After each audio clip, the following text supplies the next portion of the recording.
everybody, Elin here. Today I come to you guys with a new video finally.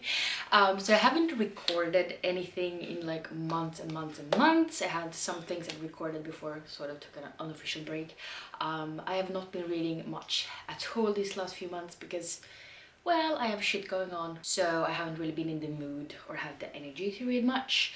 But today I thought I would tell you guys what I've been reading from February until April. It's like 11 books, so there's really not much at all, at least not for me. So yeah, I thought that I would tell you guys what I've been reading and what I thought about that. So this is The Way I Used to Be by Amber Smith. This is a very like hard-hitting sort of book because we meet Eden and she lives with her mom and dad and her brother, but also her brother's best friend comes around a lot to the house. He has sleepovers and everything like that.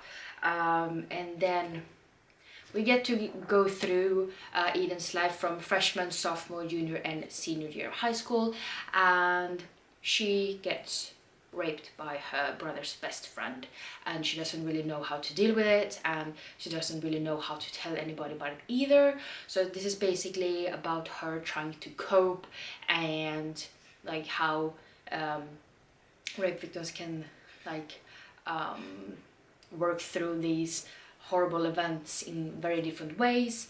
So yeah, this was a really hard-hitting novel and was really brutal, but I flew through this in like 2 days, even though I've barely been reading anything. So it was a really good book. A little bit difficult to read at sometimes, but you know, definitely very good like character growth and development of the plot and everything like that. So it was a really quick read and I do recommend it, but like I said, triggers for rape and a little bit of abuse and stuff like that, so just be aware of it.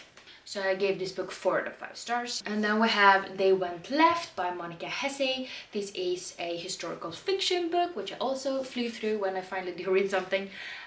This is my first Monica Hesse book. I do own The Girl in the Blue Coat, but I have not read that one yet.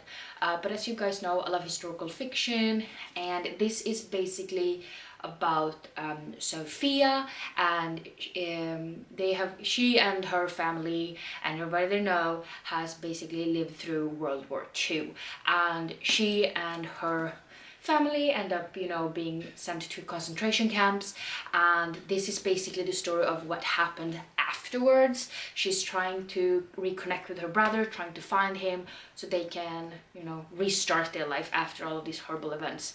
So it's basically about Sophia trying to find her brother, Abik, and a lot of shit goes down. I did definitely like, there was some plot points that I kind of figured out before it happened, like not too much in advance, but I definitely had my thoughts like maybe it's like this, and then it turned out to be right.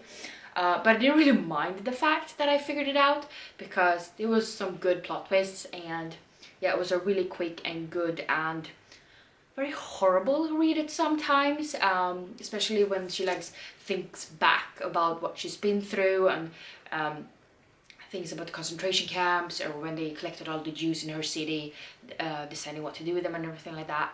So yeah, a very hard-hitting novel, but was really well done according to. So I ended up giving this book 4 out of 5 stars as well. And then we have a few books. We have 4 books here, written by Pia Hagmar. These are books I found at my parents' attic, and these are books that I read when I was like 8, 9, 10 years old.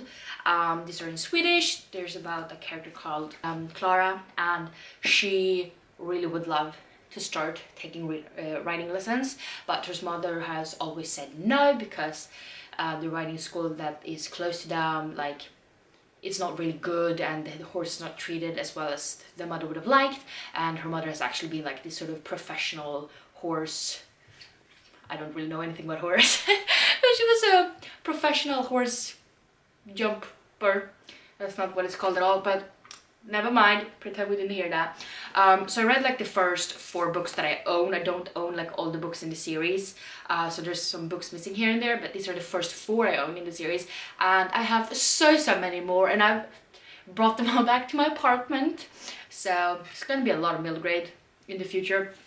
But we have Klaras dröm, Klara Andersson hästägare, Klara färdiga gå, and Klaras ridsommarläger. And like I said, basically about her wanting to start writing, and then her ending up moving with her mother, and then she actually gets to start writing, and maybe stuff doesn't really go as she has planned from the beginning, so she comes across some problems. But I own like 12-15 books in this series, so I'm going to slowly but steadily be making my way through these for sure, because, you know, childhood reliving. There's definitely some things in here that's a little bit more problematic now reading it as an adult compared to being 9 years old, but it's not like too bad. So yeah, I really enjoyed this, and I think I gave like all of these 4 stars just because reminiscing.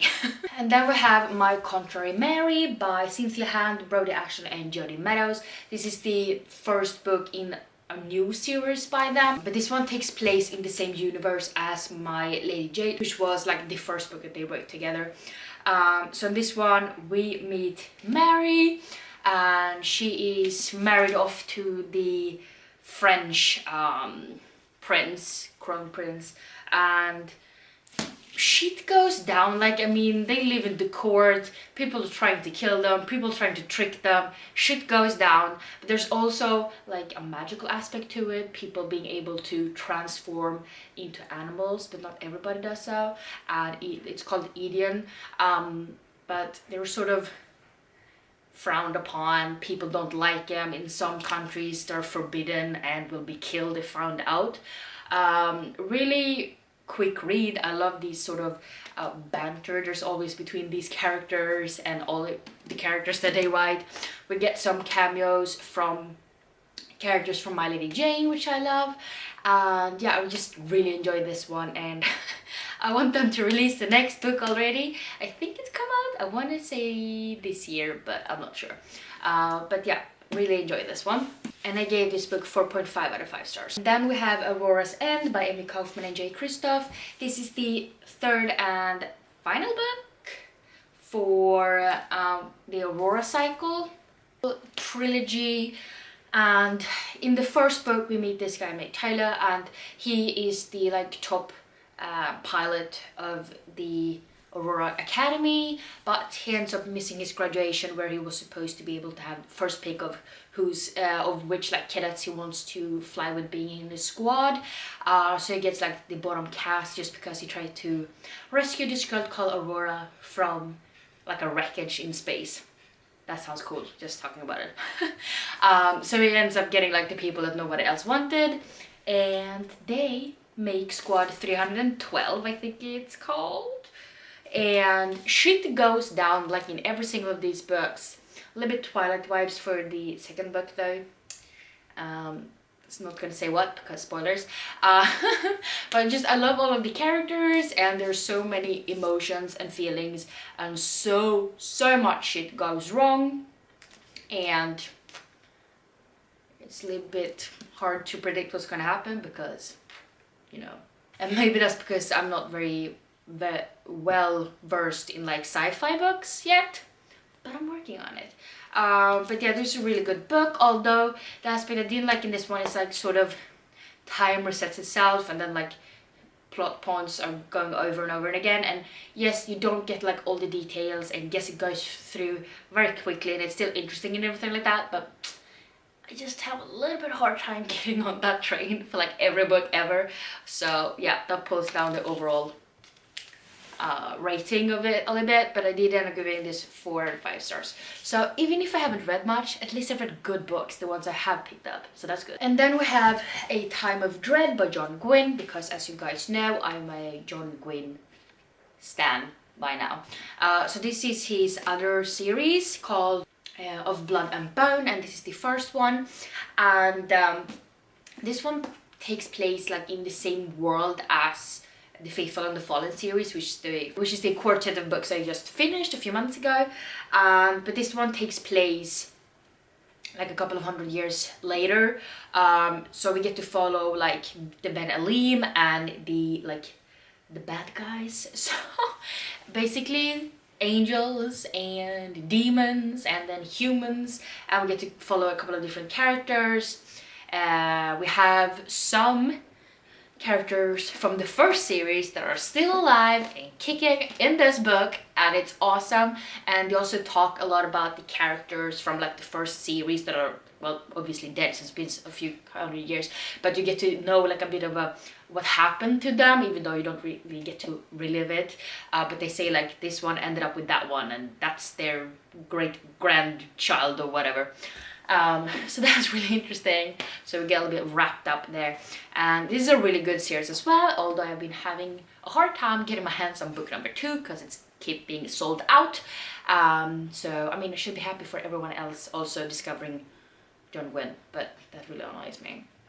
But yeah, really good, really quick read, really good world building, great characters, really freaking kick-ass characters, both female and male characters. It's hard to predict, and you're just hooked from the first page, just like with the other series I read by him.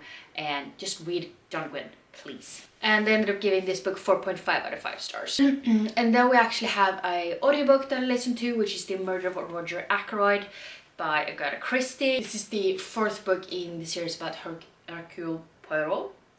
Hercule Poirot? I'm sorry, I really don't know French much at all.